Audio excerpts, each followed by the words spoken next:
Primary স্কুলে dance এবং গান শিক্ষার জন্য ওস্তাদ দিবেন, শিক্ষক দিবেন কেন?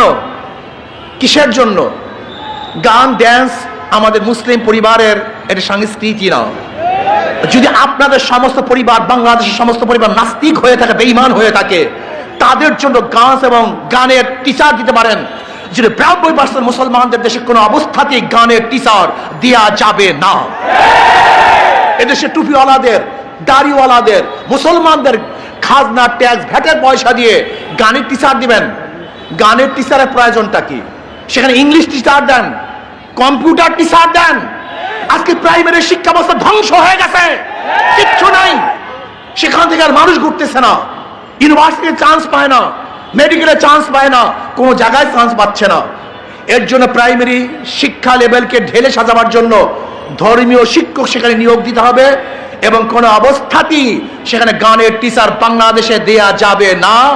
যদি দিতে চান আপনার গদি, আপনার মসনদ উৎখাত করবে ইনশাআল্লাহ। ফাইজলামি পেয়েছেন আপনি, মনে যা চায় তাই করবেন আপনি। এটা 92% মুসলমানদের দেশ। এদেশে কোনো অবস্থাতেই ইসলামের সংস্কৃতির বাইরে কোনো কাজ করা যাবে না। কাজে আসুন আমরা সবাই এখন মিছিল করব এবং পিয়ারসি নির্বাচনের জন্য আমরা দাবি যে করছি এটা অবশ্যই সরকারকে দিতে হবে। আল্লাহ আমাদের সবাইকে